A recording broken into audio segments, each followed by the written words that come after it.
The Forbidden Zone. The Warning Buoys. The Drakkar Empire had ruled the Epsilon sector for over 2,000 years. Their ships were faster than light, their weapons could crack planets, and their knowledge of the galaxy was vast. They had explored every star system, catalogued every habitable world, and claimed the best territories for themselves. But there was one place they never went. One place they marked with warning buoys and kept away from at all costs. The Void Maw. It sat at the edge of the sector, a region of space where 3 dead star systems overlapped. The gravity wells twisted together in impossible ways, creating a maze of crushing forces and radiation storms that destroyed anything that entered. Ships that ventured too close were pulled apart. Probes sent into the area simply vanished, their signals cutting off as if they had never existed. The Drakkar had lost 17 exploration vessels trying to map the Void Maw in their early history. After the 17th ship disappeared with all hands, they gave up. They placed massive warning beacons around the perimeter, broadcasts that screamed danger in every known language. They marked it on every star chart as forbidden territory. Stay away. Death awaits. No exceptions. For 2,000 years, every species in the sector obeyed that warning. The Void Maw became a legend, a ghost story told to young pilots to keep them from being reckless. It was the place where space itself was broken, where the laws of physics turned hostile. Ambassador Keleth of the Drakkar High Council stood before the viewing screen in her office, looking at the latest scan of the Void Maw. The image showed the same thing it always showed: swirling gravity distortions, deadly radiation levels, and absolutely nothing else. No life, no resources, no reason for anyone to care about it. Her assistant, a young Drakkar named Voss, entered the room carrying a data tablet. Ambassador, the weekly sensor report from the border stations is ready. Keleth turned from the screen. She was old by Drakkar standards, her blue skin wrinkled with age, her 4 arms moving slowly as she reached for the tablet. Anything unusual? No, Ambassador. The Void Maw remains stable. No changes detected. Good. Let us hope it stays that way. But even as she spoke, something was happening at the edge of the Forbidden Zone. Something that would change everything. First contact with madness. The human survey ship Frontier Spirit dropped out of faster-than-light travel at the edge of the Epsilon sector. It was a small vessel, designed for long-range exploration and crewed by only 12 people. Their mission was simple: map unexplored regions, look for potential colony sites, and avoid getting into trouble with the local powers. Captain James Chen stood on the bridge, studying the star charts they had purchased from a trading post 2 systems back. All right, people. According to these maps, we're on the border of Drakkar space. They're a major power in this region, so let's be respectful. No unauthorized landings, no aggressive scanning, just peaceful exploration. His first officer, Lieutenant Sarah Martinez, pointed at the chart. Captain, what's that empty zone marked in red? Chen zoomed in on the area she indicated. A large region of space was marked with warning symbols and text in several languages. The translation software took a moment to process it, then displayed the message. Danger. Void Maw. Gravitational anomaly. All vessels prohibited. Enter at your own risk. Rescue impossible. Looks like a hazard zone, Chen said. Probably some kind of stellar phenomenon. We'll steer clear of it. But Dr. Rachel Kim, the ship's chief scientist, was leaning forward with interest. Captain, can I see those readings more closely? Chen transferred the data to her console. Kim studied it for several minutes, her eyes growing wider as she read. This is incredible, she whispered. The gravity signatures, the radiation patterns. This isn't a natural phenomenon. Or if it is, it's unlike anything I've ever seen. What do you mean? Martinez asked. Kim pulled up a comparison chart. Look at these readings. The gravity wells are interlocking in a pattern that shouldn't be stable. It's like someone designed it, engineered it to create a specific effect. Chen frowned. The Drakkar have been in this sector for thousands of years. If there was something valuable in that zone, they would have claimed it by now. Unless they couldn't get to it, Kim said. Or unless they didn't understand what they were looking at. The captain considered this. Human science had developed along different lines than most alien species. They approached problems differently, thought about physics differently. It was possible, just possible, that they might see something the Drakkar had missed. All right, Chen said slowly. We'll do a long-range scan. Just a peek from a safe distance. If it looks too dangerous, we move on. Agreed? Kim nodded eagerly. Agreed. The frontier spirit adjusted course, moving toward the edge of the void maw while staying well outside the warning perimeter.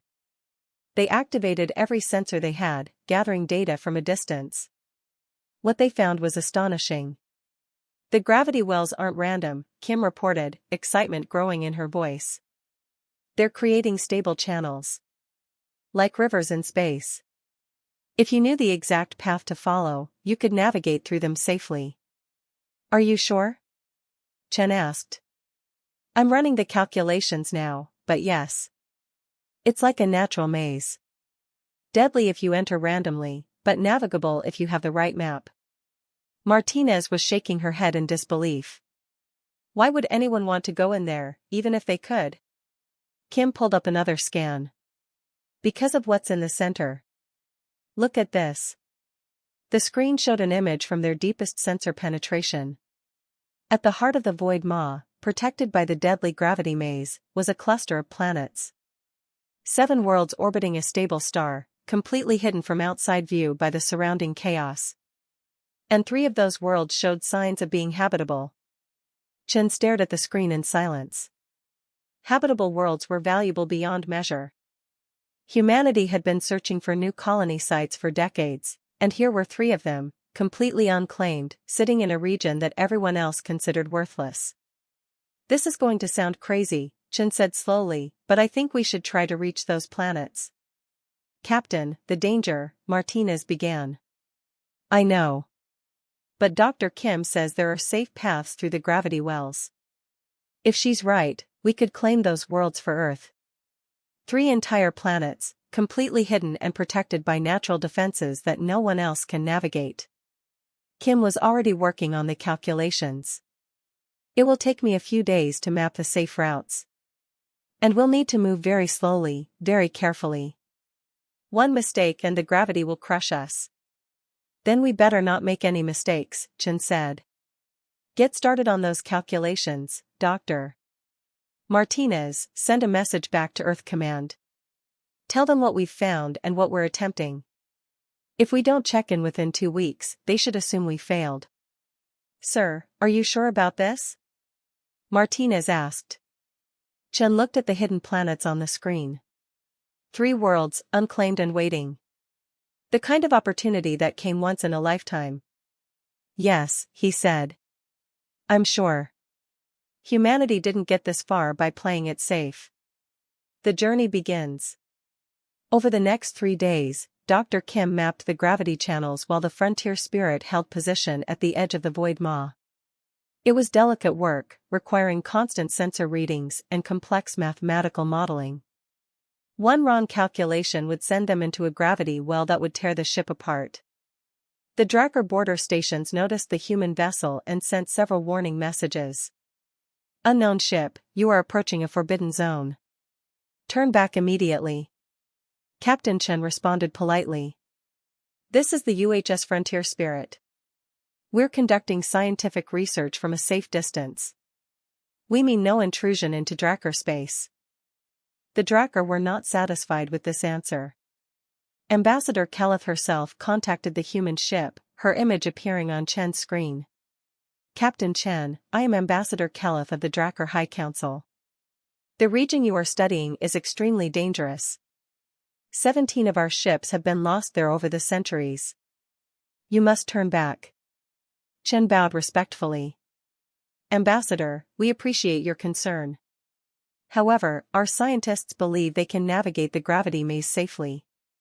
If we succeed, we'd be happy to share our findings with the Drakkar. Kelitha's expression was a mixture of disbelief and concern. Captain, you do not understand. The Void Maw has never allowed anything to pass through it. Your confidence is misplaced. Maybe, Chen admitted. But humans have always been good at finding paths where others see only walls. Give us a chance to prove it. Kelith wanted to forbid them from trying, but the humans were not in Drakkar space. They were in unclaimed territory, free to make their own choices, even foolish ones. Very well, she said finally. But know this, we cannot rescue you if you fail. The Void Maw does not return what it takes. Understood, Ambassador. We'll be careful. The transmission ended, and Chen turned to his crew. All right, people. Dr. Kim, are we ready? Kim double-checked her calculations one last time, then nodded. The path is plotted. It's going to be tight in some places, but it should work. Should? Martinez said nervously. Will, Kim corrected herself. It will work. Chen took a deep breath. Then let's make history. Helm, take us in. Nice and slow. The frontier spirit moved forward, crossing the warning perimeter and entering the Void Maw. Immediately, the ship began to shake as competing gravity forces pulled at it from different directions. Warning alarms sounded across the bridge. Compensating, the pilot said through gritted teeth, his hands dancing across the controls. Following Dr. Kim's course. They moved deeper into the maze, threading between gravity wells that could crush them in an instant. The ship groaned under the stress, metal creaking in ways that made everyone nervous. But Kim's calculations held true. The safe channel was real. Hours passed. Then days. They navigated through the impossible maze, moving at a crawl, checking every reading twice before proceeding. The crew worked in shifts, no one daring to relax. And then, finally, they broke through. The shaking stopped. The alarms went silent. The view screen showed clear space ahead, and in the distance, 7 planets orbited a warm yellow star. The crew erupted in cheers, relief and triumph mixing together. Chen stared at the planets with wonder. Dr. Kim, you're a genius. Kim was crying with relief. We did it. We actually did it. Martinez was already scanning the planets. Captain, preliminary readings show 3 worlds in the habitable zone. Breathable atmospheres, liquid water, suitable gravity. They're perfect. Chen activated the comm system. This is Captain James Chen of the Frontier Spirit to Earth Command. We have successfully navigated the Void Maw and discovered 3 habitable planets in a protected star system. Requesting colonization support and claiming these worlds for humanity. Our coordinates and navigation data will follow. He paused, looking out at the hidden star system that no one else had been able to reach. We're calling this place New Haven, he said. And we're going to build something incredible here. The city in the void. Building the impossible. 6 months after the Frontier Spirit's discovery, the first colony ships arrived at New Haven. They followed the navigation data that Captain Chen had sent back, moving carefully through the gravity maze. It took weeks to make the journey, but one by one, they arrived safely. The colonists looked out at their new home with wonder and hope. 3 pristine worlds waited for them, completely untouched by civilization. Rivers ran clean, forests grew wild, and vast plains stretched to distant horizons. It was everything humanity had been searching for. But building a colony in the heart of the Void Maw presented unique challenges. Governor Sarah Chen, younger sister of Captain James Chen, stood in the command center of the first settlement on the planet they had named Haven Prime. She was reviewing construction reports when her chief engineer, Marcus Webb, entered with a troubled expression. Governor, we have a problem. Sarah looked up from her tablet. What kind of problem? The gravity fluctuations. They're stronger than we expected. The buildings we construct using standard methods keep developing stress fractures. If we don't fix this, we could have structural failures within a year. Sarah frowned. What about reinforcement? Extra support beams? That would help, but it's not a complete solution. We need to think differently. Marcus pulled up a holographic display showing the gravity patterns around Haven Prime. Look at this. The gravity doesn't just pull down like on Earth. It pulls in multiple directions at once, creating weird stress patterns. So what do? Marcus grinned. We build with the gravity, not against it.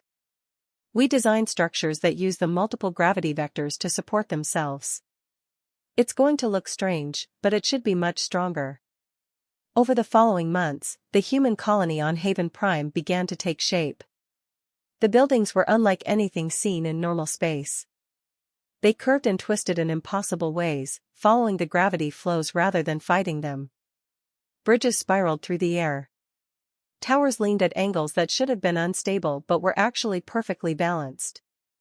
Other species who later saw images of the colony would describe it as beautiful madness or architecture from a fever dream. But it worked. The buildings stood strong, using the unique physics of the void maw to their advantage. The Drakkar investigation. Ambassador Caliph watched the reports coming from the void maw with growing disbelief.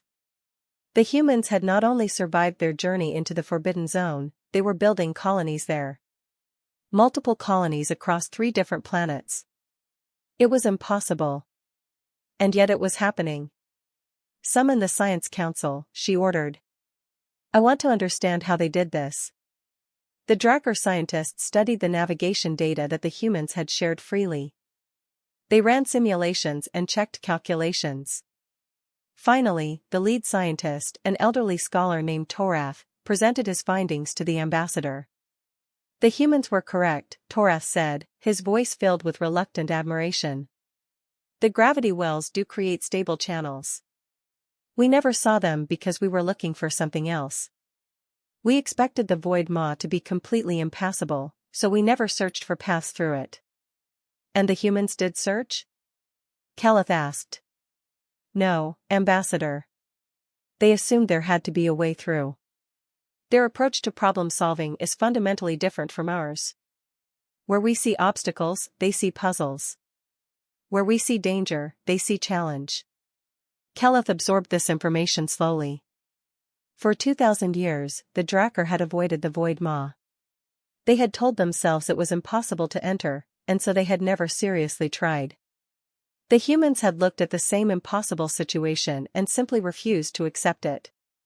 What else can we learn from them? She asked quietly. The growing settlement. 2 years after the first landing, New Haven was thriving. The 3 habitable planets now supported a total population of 50,000 humans. Cities grew in the strange gravity, farms produced food adapted to the unique conditions, and research stations studied the remarkable physics of the void maw itself. Dr. Rachel Kim, now director of the New Haven Research Institute, made a breakthrough that would change everything. The void maw isn't just a natural phenomenon, she announced at a conference. It's a defense system. The other scientists stared at her. What do you mean? Asked one. Kim displayed her data. The gravity patterns are too precise to be natural. Someone engineered this, probably millions of years ago. They created an artificial maze to protect these star systems from outside threats. Who would do that? Someone asked. We don't know. Whoever they were, they're long gone. But they left us a gift, a perfectly defended location that's almost impossible to attack. The implications were staggering. New Haven wasn't just hidden, it was fortified by the laws of physics themselves. Any hostile fleet trying to reach them would have to navigate the same dangerous maze that had killed 17 Drakkar ships. And the humans now controlled the only known safe paths through that maze.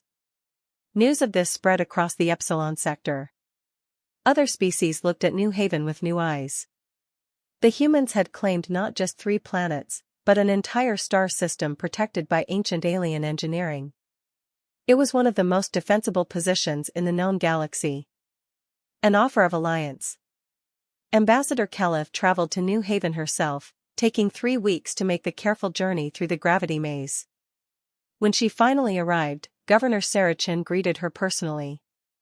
Ambassador, welcome to New Haven. I hope your journey was not too difficult. Keleth looked around at the impossible architecture, the bustling streets filled with confident humans, the children playing in parks under a protected sky. These people had turned a graveyard into a garden. Governor Chen, I come with a proposal from the Drakkar High Council. We wish to establish an alliance with New Haven. Sarah raised an eyebrow. An alliance? What kind of alliance? A mutual defense pact. In exchange for access to your navigation data, allowing our ships to visit New Haven, we offer military protection and trade agreements. Your colony is impressive, but it is still young. You could benefit from our support. Sarah considered this carefully. And what do you truly want, Ambassador?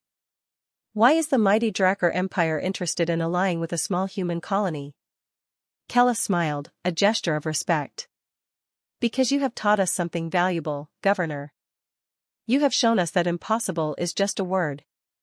For 2,000 years, we avoided the Void Maw because we believed it could not be conquered. You proved us wrong by refusing to accept our assumptions. She paused, choosing her words carefully. The galaxy is changing. New threats are emerging. Old certainties are crumbling. In times like these, we need allies who can think differently, who can find solutions where we see only problems. We need humans. Sarah looked out at her city, at the impossible buildings that stood strong in the twisted gravity. Her brother James had been right. Humanity hadn't gotten this far by playing it safe. All right, Ambassador. Let's talk about this alliance. But understand, New Haven is not for sale. We'll share our knowledge, we'll cooperate on mutual goals, but these worlds belong to humanity. I would expect nothing less, Keleth said. The strong do not beg. They negotiate. The legacy. 5 years after the discovery of New Haven, the 3 planets supported a population of 200,000 humans. The colonies had become a beacon of human achievement, proof that humanity could thrive in places where others feared to go. Captain James Chen, now Admiral Chen commanding a small fleet of human ships, stood on the observation deck of the new orbital station. Below him, Haven Prime rotated peacefully, its impossible cities glowing in the light of their protected sun. His sister Sarah joined him, now carrying the title of Sector Governor. Hard to believe it's only been 5 years, she said. Feels like we've been here forever. James nodded. We've built something remarkable, Sarah. Not just a colony, a symbol. We've shown the galaxy that humans don't give up. We find ways forward even when everyone else sees only walls. Ambassador Keleth was here yesterday, Sarah mentioned. The Drakkar want to establish a permanent embassy in our system. They're also asking for help with another impossible region they've been avoiding for centuries. James smiled. What did you tell them? I told them we'd look into it. After all, impossible is just a word. They stood together in comfortable silence, watching their city grow below. The Void Maw still surrounded them, still deadly to anyone who didn't know the secret paths. But inside that protective maze, humanity had built something that would last for generations. Other species called it the city in the void. The humans simply called it home. And in the years to come, when other species faced problems they thought were impossible to solve, they would remember New Haven. They would remember that humans had looked at a graveyard and seen opportunity. They would remember that humanity's greatest strength was not their technology or their weapons. It was their refusal to accept that anything was truly impossible. The Void Maw had been a warning for 2,000 years. Now it was a promise. A promise that wherever humans went, they would find a way. They would build, they would thrive, and they would turn the impossible into the inevitable. Because that was what humans did.